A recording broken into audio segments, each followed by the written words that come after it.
Welcome to Wealth Coffee Chats, folks, for your daily live updates. Get the most out of today's episode by participating in the chat. Make sure you ask some questions, be part of the conversation, have a bit of fun, grab a coffee or a tea, take some notes, and get ready to start your day, folks. Quick few housekeeping rules, though. No spamming, no advertising or self-promotion in the chat. That's not on. Be kind and respectful to everyone when participating. And most of all, have a good time. Real estate investing can be your biggest asset. It also can be your most expensive asset when it comes to getting it right or getting it wrong, folks. It can be time-consuming, stressful, and that's why here at Positive, we have what's called a 6-star team, a full-service team that provides integrated wealth and property investing solutions and services simply designed to help you progress towards your goal of passive income through your property portfolio, folks. Make sure you check out our other podcasts on the Positive Mentor Network. Not only is there Wealth Coffee Chats, there's the Urban Property Investor. Drops every Wednesday with straight talking investing strategies and lessons with Sam Saggers. Property Investor Tales. This is where our clients, you guys, share real life stories from property investing, hosted by some of our advisors and strategists. And that's done every fortnight, dropping every Monday. Wealth, Wine and Wisdom, folks, that debriefs the week that was in the world of finance and property, hosted by yours truly, Jason Witten and Andy Fenton on Fridays. Welcome to another Wealth Coffee Chats. Marvellous Monday. Hope you're well, folks, wherever you are. If you think it's Get Rich Quick, you're in the wrong place. This is the wrong podcast. This is the wrong live for you. Welcome to another Wealth Coffee Chat. Hope you're all awesome and well. There you go, team. Welcome along. Hope you're all well.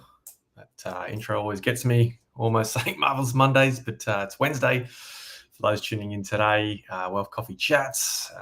Listen, team, if you haven't seen me around before, you're not sure who's on your screen today, my name's Cass. I represent the property management team, and what we do on Wednesdays, if you don't already know, the regulars will know, but we come along and talk all things property management, holding property, keeping you safe.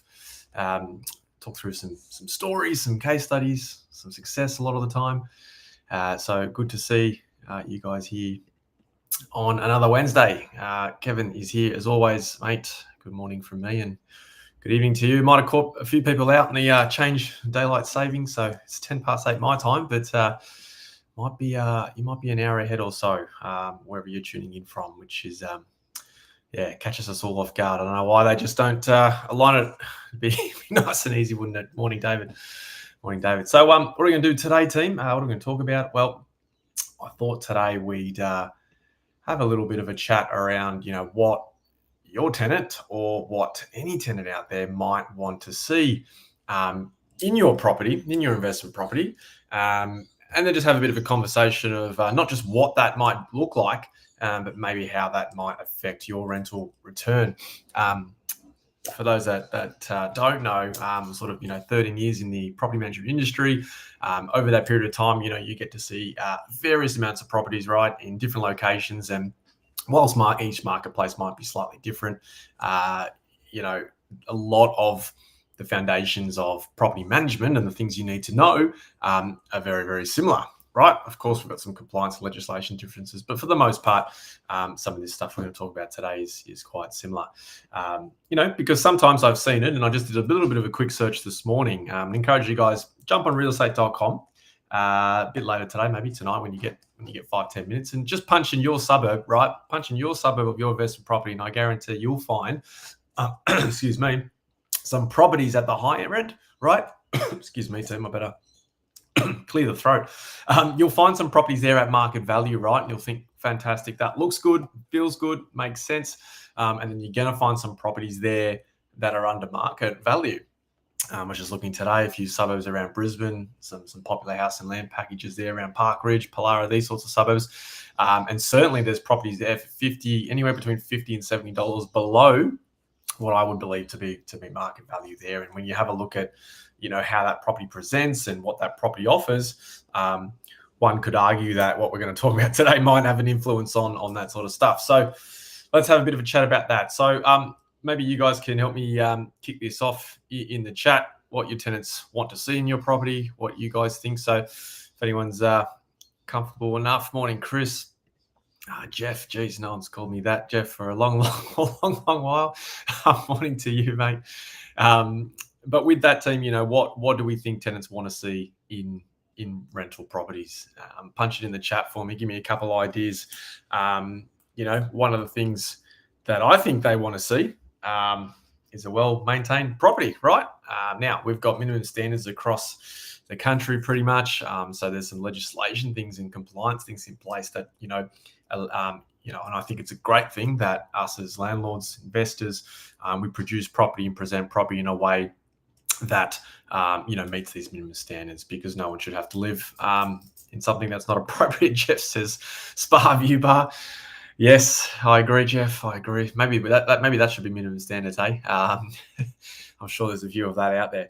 But, I thought we'd just run through a couple of these things today to give you guys a bit of some time to reflect potentially on maybe one of your properties. Maybe you're in a position right now where you're looking to purchase the next property, and maybe I can give you, 5-6 tips today to have a think about how that might, flow on to your next tenant, right? So the first one, right, we want to have things well maintained. We certainly coach our investor clients in, ensuring your property is maintained. Now, that could be something that you do every year. That could be something you do every 3 years. We talk about a 7-year rejuvenation. So, when's the last time your property, had a fresh coat of paint, as an example? How does your flooring look, right? Is it banged up, scratched, and it's 15 years old? It's got no depreciation. It's just, it doesn't look good, doesn't feel good for the tenant. Maybe we need to look at something like that, right? Making sure things are clean, modern, reliable appliances, things like that. I think a lot of the time we take for granted that we sort of buy the property today and we forget what that maintenance looks like, or that, how we can actually upkeep these things for a period of, 5, 10, 15 plus years. So we've got to certainly look at that, team. What's the other two main things I always talk about, right? Security and comfort. People want to feel safe. People want to feel secure. I talk about, property management teams keeping you safe as the investor. But certainly you want to present that to the tenants as well. Margaret's jumping on. Morning to you, Margaret. Thanks for joining. And so safety team and security is really important. So what that looks like, I had an example over the past couple of weeks. Brand new property, some apartments. Now, in this particular scenario, the apartments didn't come with any security screens throughout. One of the owners has decided to do security screens. Now, just because we put security screens in doesn't mean we get better rents or higher rents. One would argue maybe that's not the case. However, what we did find is that, that property actually rented faster and reduce the vacancy on that particular thing. So something to think about. Alarm systems, well-lit entrances. If you've got an apartment in a building, do you know what that entrance looks like? Do you know what that security looks like, that intercom access? Do you, are the common areas, basement, those sorts of things, are they well lit, or are they quite dark? And making people feel unsafe, right? Because if people feel unsafe, team, they might not want to live there for a very long time. Comfort, you guys know this. Aircon, heating, you guys know this. Part of minimum stands. One thing, that's come up a lot. I've actually had a few companies reach out as well when we talk energy efficiency in your home. So, we obviously try to talk about, if you've got a house right now as an investment property, the question I would ask is, right, do you have solar panels on there, as an example? Right now, I know there's some costings involved there. There's obviously, I see it as an investment. There's some government rebates. There's a few things going on in here. But certainly from an energy efficient perspective, think about what that might mean for the tenant on the other end living there. There's obviously, big conversation right now around cost of living and things like that.